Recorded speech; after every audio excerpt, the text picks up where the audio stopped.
Potential for ag trade between the United States and Cuba made a major breakthrough this week. We'll talk about that on this edition of Tune In.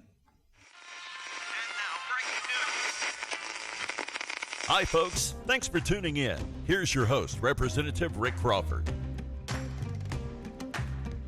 And we are back with another edition of Tune In. I am your host and your representative, Rick Crawford. Glad you could join us for another edition. I want to talk about ag trade with Cuba. As you know, I've been kind of trying to lead the way on this thing here in the House of Representatives. It's very, very important to us in the state of Arkansas. As you know, Cuba, they love rice, they love chicken. That's one thing we're very good at in Arkansas. Number one in rice, number two in chicken. And a lot of potential in that market. Let me give you a little bit of background. Between 1959 and 1980, it's estimated that about 500,000 Cubans left the island nation for the United States for both political and economic reasons.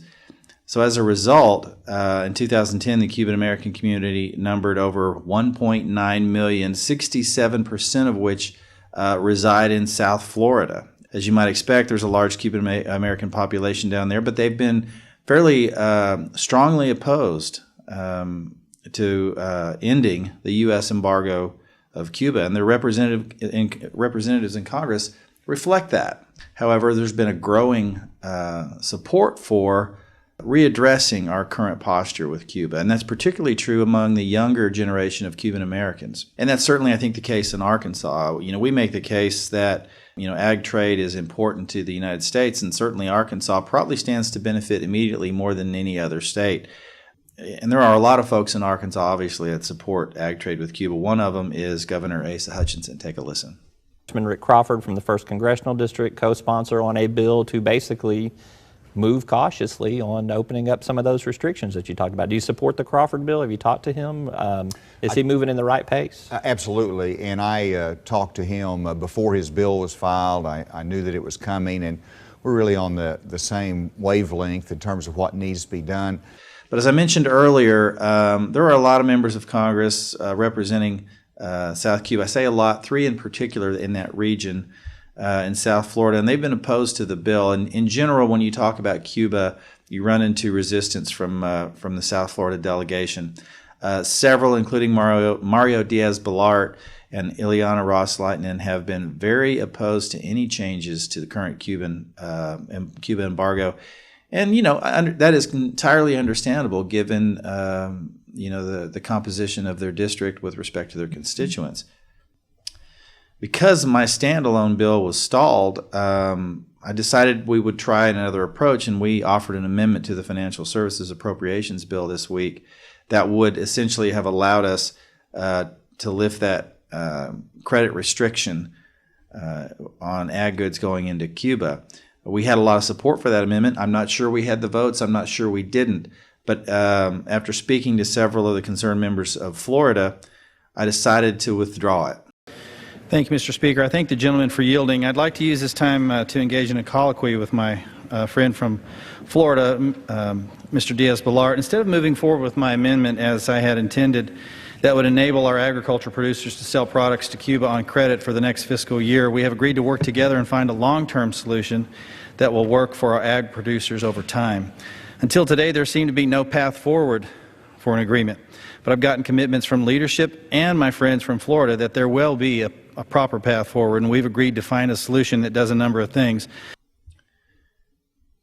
The fact that members from South Florida pledged to work for an agreement, they're working with us now, that works for American agriculture, is really big news, given the fact that they represent the largest population of Cuban Americans in the country. And it's a sign, as much of anything, as a generational shift, as we see members from Florida now recognizing that we're starting to see that change down there.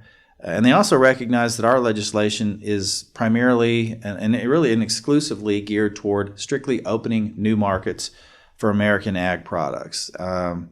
It's not about a wholesale repeal of the embargo as it stands right now, but an incremental shift in allowing American producers to access the market. Take a listen. Here's Mario Diaz-Balart.